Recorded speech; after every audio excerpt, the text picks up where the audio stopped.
Hello, my name is Gore. Welcome to my channel. I'm from Russia, but I live in France and I'm moving to Brussels, to Belgium tomorrow. I'm having crazy days. I haven't packed anything yet. Today I'm gonna talk about how I confessed my feelings to my straight classmates back in Russia in high school. I still remember those days. I remember that sometimes I had the audacity, the balls to just do very weird things, and not only at school but also in general with people that I knew. I had lots of situations when I just found balls to actually tell about my feelings to some straight dudes that passed by in my life. I mean, I think it happens to every teenage gay boy when you completely lose your mind and fall in love only with the straight dudes and completely ignore the existence of all these STs around you. I cannot say that now I never do that. Sometimes it happens, but I just stop myself when it's starting to go too far. So it's totally okay to have those emotions, have those feelings towards those who are not yours by default, by their settings. That's life and we're all going through that. In this video, I just want to talk about how hard it is being gay and socializing as a teenager, because a lot of things, they're just inaccessible for us. I mean, I was always jealous of all of my classmates that were dating, that were having some romantic stories, drama. I never had that. I didn't get to experience that, even though I can say that I was good looking. I mean, I wasn't the most handsome guy in school, but I still had chances to date, and I dated people but outside the school. And sometimes it was very questionable. I mean, those people who I dated or went on dates with, sometimes they were older, and I'm just happy that I didn't get into any bad situations. It's a very big difference when someone is 3 or 4 or 5 years older than you. If you were 13 or 14 or 15, it doesn't matter. And as gay boys, we're always surrounded by those creepy people, unfortunately. I think that's the problem with all men. I mean, it doesn't matter whether you're a straight girl or a gay guy. There's always a man who doesn't understand what he's doing and what he causes. My experience was both painful and colorful, because once again, I wasn't afraid of saying stuff, and I had a lot of drama, but all this drama was caused by the fact that someone was inaccessible and that I did some cringe stuff. I mean, I did lots of cringe stuff back in school. Remembering me and like my whole aura, my whole lore, it's just, I just cannot think about that sometimes, but at the same time, that's who I am. I should not be ashamed of that. Everyone was cringy in a way as a teenager, and it's very good that I wasn't afraid of being cringe and being judged, especially in a very homophobic environment in Russia. I mean, I already told you about my high school and that it wasn't very homophobic, but still it was very weird because I was walking on a very thin ice, and I think that if something went wrong, I just could have been bullied by the whole school or traumatized. I do not recommend doing all of that, and especially now, and especially in Russia in 2026. I think now things have changed drastically, and with those two stories that I'm gonna tell you in this video, I think there were many gossips behind my back and many talks, and I think that my friends, some of my friends, they were gossiping about me with other people, because it's teenagers. All the teenagers do that. It's not normal, but it's just how the world functions. Sometimes when you're a 13-year-old, you just want to share some secrets and you want to create some drama inside of your little community of teenagers that you're building. I pretended that those things never existed. I pretended that everyone around me didn't think that I was gay, and I was very delusional. I was forcing myself to be this delusional, I think, because yeah, it's just I don't know how in the hell I could have thought that no one understood anything, no one saw anything, and that's just very funny, because like right now I look back and I just, at the same time, there were also a lot of supportive people around me. Like I had friends that were very supportive about my feelings, and I could discuss that, so I had someone to share my feelings with. My best friend Nastya, she was very supportive. I was telling everything to her, because it was like we were best friends during this puberty. When I was 14, when I was 13, something around that. And it was very important to have this person. So if you're a teenager, you must have a very good bestie, preferably female, because you will fall in love with a male one. So never find a male bestie, please. It's not gonna work. As I already said, we're gonna talk about two stories. The first story is a guy, I will call him Buba. I don't know. Let's pretend his name was Buba. It all started from the fact that I was texting him from a fake account because I liked him. He was new in our school. I found his page on Russian social media and I started texting him from a fake account. And he was very open towards that. I don't know why, but he was like, we were becoming friends very slowly. And it was very weird because like, I think I told him right away that I was from his school. And I also told him right away that I have a crush on him and I like him and I was gay and all of that. So I told him everything. And I actually did that with many people, I think, as a teenager. Like when you're 14, when you're 13, it's okay to do those things. I mean, it helps you socialize. It helps you to explore other people. It's creepy in a way, of course, because when you're writing from a fake account and you tell that, oh, I'm from your school, I like you. I mean, you never know what to expect. And it's just very concerning because it's like some sort of a stalking, maybe. I don't know. I never stalked anyone, but I was always texting people from fake accounts. Because I was afraid of addressing my feelings. Or well, I think if you're a teenager, it's a very good option because you never know whether you can connect or not with this person. But if you're like more than 20, I think it's very creepy to text someone from a fake account. If you're a grown up, I think you might focus on something else and like find the ways to find relationship, find partner, find something without hiding your identity. I eventually revealed my identity to Buba. It was very random. I just realized that it's a very safe person and he was very open-minded. He was very supportive. He was in our school only for like 6 months or something like that. It was very short, but it was very emotional because he really introduced me to drinking. He invited me to a lot of stuff. With him, I felt that I'm actually starting to live my teenage life, and it was like a very cool, very bright, not overly bright, but bright enough introduction to teenage life, teenage years that I had after, because after that it started being even crazier. I revealed my identity to him during a class that we were having together. It was a Spanish class. I remember it still. I was sitting behind him and I texted him that I'm behind you or something like that. Before that, I promised him that I would reveal myself during the day. So I did that when we had a class together, and I don't remember how he reacted. At first, we were kind of scared of communicating with each other. I mean, I was shy, he was also shy, but eventually we went on a walk. I remember I was editing photos for him. It was very bad, but he was very impressed by that. He really liked the way I was editing pictures for him, and he even posted those on his Instagram page. I think it's very cute, yeah. But he was super straight, maybe not, but I don't know, like back then it was clear that nothing could happen with us. I had a very big crush on him.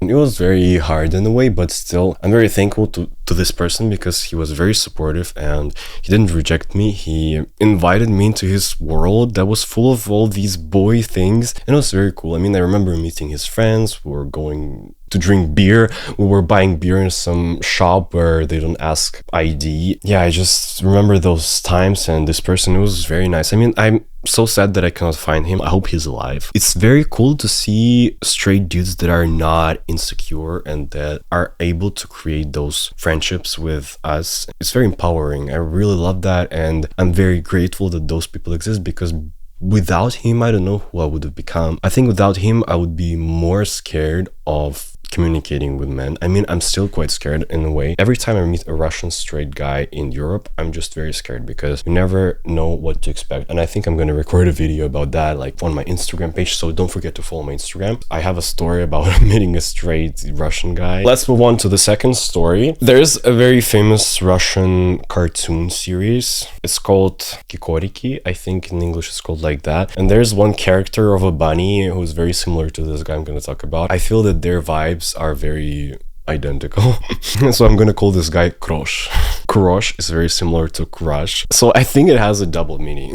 This story is not exactly about the 13-14-year-old period as the first one. It all started when I was 16, I think, or maybe 17, something around that. It was almost the end of the high school. He was very handsome. He was very fit. He had this extremely straight vibe, and I just got fascinated by him in a way. At some point, he started being friendly to me. He was saying hi. He was shaking hands with me, and I was a very shy person in high school. I was very shy, and I didn't communicate much with all of the classmates that I had. My best friend was our common friend, so sometimes we saw each other even outside classes, but still it was very rare. And I think the fact that Krosh was too friendly towards me made me fall in love with him even more, and I was like, oh, maybe he likes me, maybe that's why he's saying hi. It's such a big sign of sympathy when someone says hi and shakes your hand. That's crazy. I don't know what I was thinking about back then.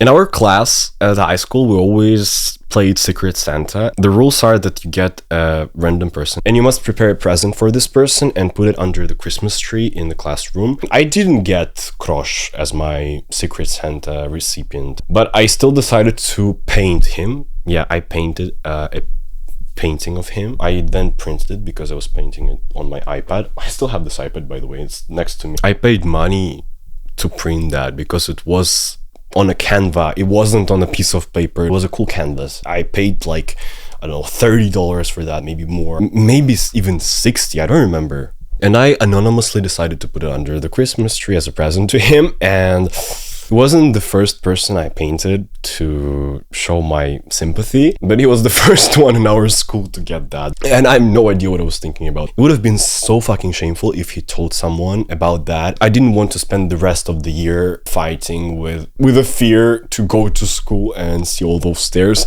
Maybe he told everyone, because actually... Oh my god, my lights switched off. I don't know if I will be able to fix that, but yeah. I really need to finish this video, so I'm gonna use this lamp in order to light myself up, or I don't know how to say that in English. I think light myself up means that I literally burn myself. The thing is that the wire is too short, so I don't know how it's gonna work. I mean, do you really need to see my face? I have to sit on the floor. I think I either wrote him a note asking not to tell anyone if he understands who this person who painted him is, or it happened when I texted him, because at some point I was like, why is there no reaction? Why didn't he text me thanking me for this amazing painting, this masterpiece? There's zero reaction. I don't know what I was thinking about. I don't know why I expected anything, because it was kind of creepy maybe for him. Like, maybe he felt a little bit uncomfortable because it was quite obvious who painted him, because there were no creative person except me in the class. Maybe there were, but they weren't in the art school, because I was going to an art school. I think some people knew that. And eventually I texted him. I was like, hey, did you understand that it was me who painted you? And he was like, yeah, it was obvious. And then I asked him not to tell anyone. But before that, my friend had already told me that, oh, Gore, hi, I saw, when I was at Krosh's place, I saw a painting that's very similar to your style. I mean, it was still random, so I think he told her and then she texted me or something like that. And I think he probably told everyone else. But the thing that I know for sure is that he told about that to his mom, because after that, after a few months, during a prom, his mom, she approached my mom. And she made my mom very uncomfortable, because she was like, oh, your son is so talented. This painting is so great. It stands in our room or whatever. And like, I love it so much. And my mom felt really uncomfortable, and then she came home, or it wasn't the prom, it was like some parents gathering or whatever, and she came home and she told me about that, and I felt really ashamed, and she also felt ashamed. She also felt uncomfortable. I mean, I don't judge her, because it's very weird, because like when one boy paints another boy, usually it's a sign that he has a crush on him. I don't know, maybe my mom, she was scared that everyone would know that, and maybe like there will be rumors, gossips, and so on. I understand her, but I felt really sad after that. I felt sad because I realized that he didn't keep his promise. I felt stupid. I felt humiliated. It was very sad. Yeah, I mean, I'm telling you all this story with a smile on my face, trying to be funny, but it was a very sad moment, because it reminded me that it's very hard being who I am, and it's very hard to just confess your feelings as a teenager. And it's very sad that I don't have those moments of having a crush on someone in a high school, when everyone is doing that, when everyone is dating each other, and when there is drama, when there are emotions, feelings, and I just missed all that. Every relationship I had in my teenager, it was something very short. It wasn't secrecy, it was scary in a way, because you never know who you're meeting, and all those people, they were from the internet. I was meeting them online, and then we were walking somewhere. I'm so happy that I didn't have any weird stories and any creepy stories and any sexual assaults. I'm so happy that it never happened. But it's not the case for everyone. If you're a teenager who's watching me, please be careful, be really careful. I mean, you don't realize a lot of stuff right now. You think that this 25-year-old guy has the same vibe that you do. You think that you can connect with him easily. You think that there's no difference, but there is difference, and you might get into very big troubles. So please be conscious. If you think that you are very mature for your age, that's not true. I was not mature for my age. I don't even think that I'm mature for my age right now. So the story with Crush, it taught me a lot, and I still remember it with some sadness, but at the same time it was very cool because now I'm more invincible. Now I'm more invulnerable. I don't care about confessing my feelings to straight dudes. I mean, last time I did it was this year at university. I just saw a cute guy in the library and I just put a note on his table saying that, hey, if you're gay, please text me because I liked you. I think you're cute. But if not, I'm so sorry if I made you uncomfortable. And that's it. And that's completely normal. If you live in an environment that allows you to express your emotions, feelings towards the same sex, the same gender, okay. If you live in an open-minded environment, there's no problem with that. If you confess your feelings to some straight homophobic dude who will be like, ew, and he will tell everyone, that's not your problem. That's the problem of this guy. Today I received this t-shirt for my gym, and it says a very inappropriate word here. It's an F word, but I think that it's very important to reappropriate it and reclaim it. And it was the first time that I went to a gym wearing this t-shirt, and nothing happened. People don't care. Maybe some people understood what was written here, but I think most of these Frenchies, they don't speak English, so they don't understand that. You have your life in your hands. You can do whatever you want with it and just be free. It's very important to gain that freedom. Of course, it's hard sometimes, and you don't need to do something that you don't want to. I'm not forcing you to do anything, but I'm just telling you, I'm reassuring you that you can do whatever you want with your life, and all the sufferings that you might experience, they are not necessary, and you can control them. You can change them, you can reframe them so that you don't suffer. If someone has a problem with you, it's their problem. It's not that this person is offering you their problem as a present. That's not how it works. And if you're a teenager, or maybe not a teenager, I think it's relevant to everyone, but it's very important to traumatize yourself, guys. It's very important to go through all these traumatic experiences, because yeah, being gay is hard, and you will face lots of weird things and lots of painful things, lots of cringy things, lots of heartbreaking stuff. But it's very important to go through that, because after that you're gonna be 20, 25, 30, and you're gonna be this like role model gay dude or like lesbian girl. It doesn't matter. I think it works the same for everyone at the end of the day. And you're just gonna be that rich person who will either like fuck everyone and live their happy life, or find a partner and start raising children, start raising pets. The thing that matters is that only if you go through all that, you will learn how to survive in this society full of hate, full of homophobia, full of sexism, full of racism, full of fascism. You need to learn to experience all that. We must be ready for the cruelty of this world, because it's increasing. I think, yeah, we will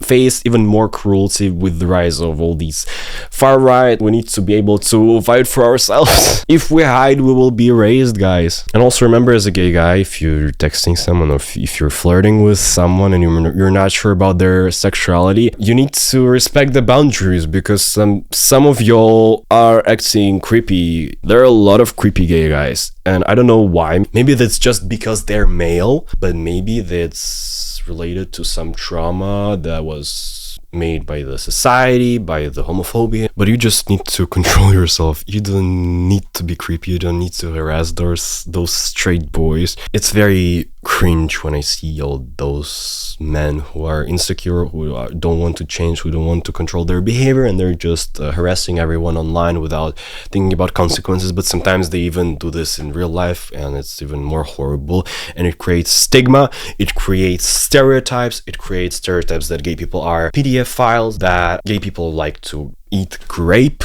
I hope that you liked my video, and follow me please on Instagram, and follow me here on YouTube not to miss any further videos. And remember that you deserve love, you deserve everything, and don't be scared of the society, don't be scared of straight dudes, and it's gonna be fine. See ya. Bye.